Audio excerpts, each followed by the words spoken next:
नमस्कार दोस्तों, आज फिल्मी कहानी में हम यहाँ पर चर्चा करने वाले हैं देवानंद जी के बारे में। यहाँ पर बताया जाता है कि किस तरह से नेहरू ने तोड़ा था देवानंद जी का घमंड। इस विषय के ऊपर चर्चा करेंगे।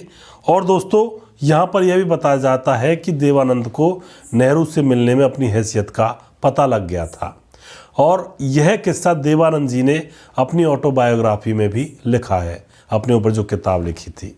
तो इस कहानी को, इस घटना को हम पूरी तरह से यहाँ पर जानेंगे। आखिर यह किस्सा क्या था और क्यों यह घटना घटी थी।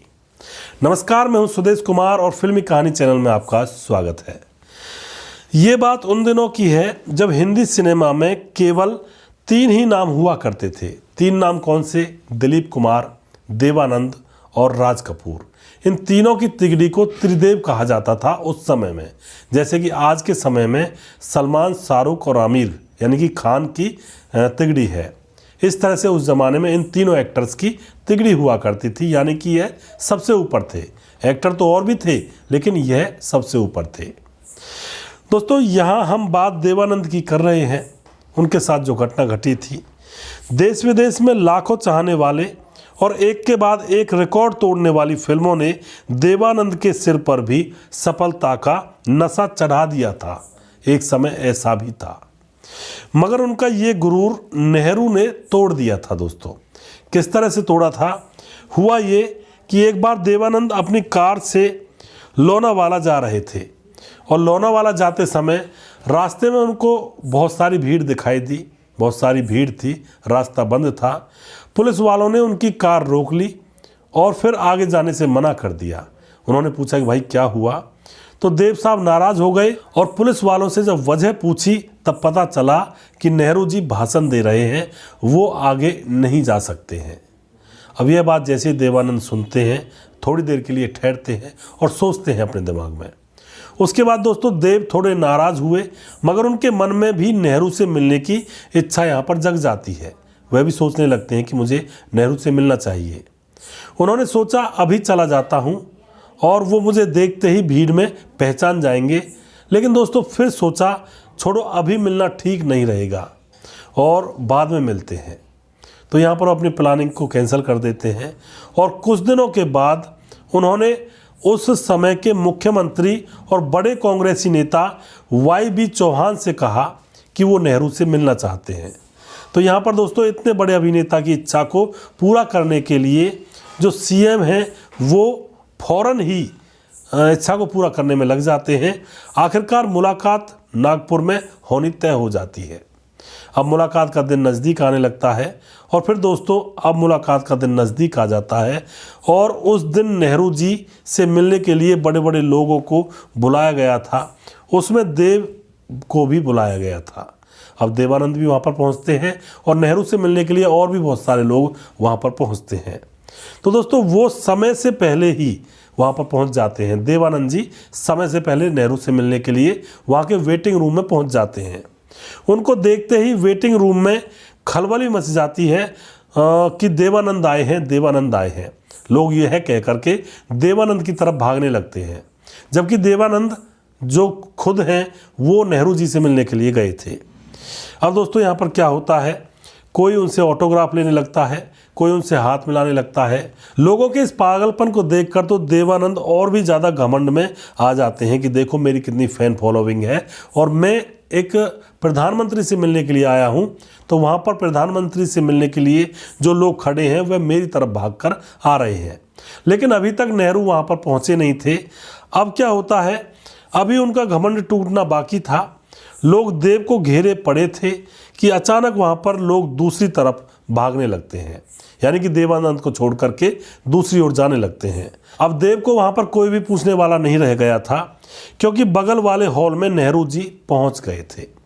तो नेहरू से मिलने के लिए वह लोग दौड़ पड़ते हैं, देवानंद को छोड़ देते हैं। पूरा हॉल नेहरू जिंदाबाद के नारों से गूंजने लगा। तब देव को एहसास हुआ कि मानो वह वहां हो ही ना हो। यानी कि इतने बड़े एक्टर थे उस जमाने के देवानंद, और ऐसा लगता है उनको कि जैसे वो है ही नहीं। देव साहब अपने साथ एक लाल गुलाब का ताज़ा फूल भी लाए थे, क्योंकि उन्होंने सुन रखा था कि नेहरू को लाल गुलाब बहुत ज़्यादा पसंद है। तो लाल गुलाब को लेकर भी वो वहाँ पर आए थे जो कि ताज़ा था। वो फौरन ही उठे और दरवाजे पर लाल गुलाब लेकर खड़े हो गए। उनको लगा कि जब नेहरू जी यहाँ से गुजरेंगे तो देखते ही फौरन उनको पहचान लेंगे और गले लगा लेंगे, क्योंकि इतने बड़े अभिनेता थे। मगर दोस्तों, देव तब हैरान हो गए जब नेहरू जी आए और देव की तरफ देखकर भी अनदेखा करके जाने लगते हैं। यह देखकर देवानंद को बड़ा अजीब लगता है कि आखिर हुआ तो हुआ क्या। लोग उनके ऊपर दीवाने हैं, पागल हो जाते हैं, और यह जो नेहरू हैं ये उनकी तरफ देखकर मुस्कुराकर चले जा रहे थे। अब क्या होता दोस्तों, इतने में ही देवानंद जी ने देख करके गुलाब का जो फूल है वो नेहरू जी की तरफ बढ़ा दिया।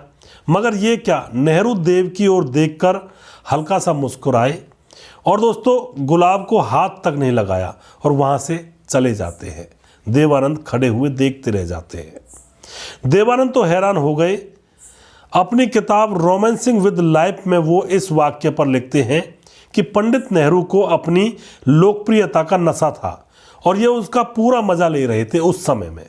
यह बात खुद देवानंद जी ने अपनी ऑटोबायोग्राफी रोमांसिंग विद लाइफ में लिखा है। खैर दोस्तों, फूल तो देवानंद के हाथ में ही मुरझाने लगा, मगर नेहरू की लोकप्रियता देख करके देव को अपनी हैसियत समझ में अच्छी तरह से आ चुकी थी। बाद में उनको रात के समय में आधिकारिक रूप से नेहरू जी से मिलवाया गया। उस समय भी देवानंद ने दिन की वो बात याद करवाने की कोशिश की कि शायद नेहरू जी को उनको पहचानने में दिक्कत आई हो या पहचान ना सके थे। लेकिन दोस्तों, नेहरू जी बोले, हाँ मुझे दिन की सारी बातें याद है। देवानंद जब कहते हैं कि मैं दिन में भी आपसे मिलने के लिए खड़ा था, लाल गुलाब हाथ में था, तो नेहरू कहते हैं कि हाँ मुझे याद है। उनकी इस बात पर देवानंद का घमंड और भी ज़्यादा चूर चूर हो जाता है कि इस बंदे को याद है और फिर भी इन्होंने मेरी तरफ अटेंशन नहीं दिया। उसी समय नेहरू से मिलने के लिए भीड़ बैरिकेड तोड़कर अंदर आने की कोशिश कर रही थी। और दोस्तों, पहली बार देवानंद को पता लगा कि असली लोकप्रियता आखिर होती क्या है। इस तरह के किस्से नेता, राजनेता और अभिनेताओं के बीच में होते रहते हैं दोस्तों। तो यहाँ पर आप लोग नेहरू को ज़्यादा पसंद करते थे या देवानंद जी को ज़्यादा पसंद करते थे?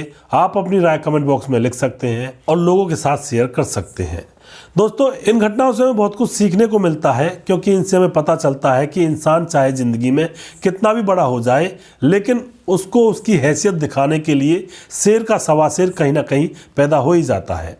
लेकिन यहाँ पर क्या शेर, क्या सवा शेर, क्या देवानंद, क्या नेहरू, दोनों ही आज इस धरती पर नहीं है। दोनों ने अपने अपने घमंड में ज़िंदगी जी या नहीं जी या कैसे भी जी, आज वो कोई भी इस धरती पर नहीं है। तो मैं कहना यही चाहता हूँ कि जीवन के अंदर ना कभी घमंड करें, ना ही ये जताएं कि मैं ज़्यादा लोकप्रिय हूँ या फलाना ढिमका जो भी कुछ बात है।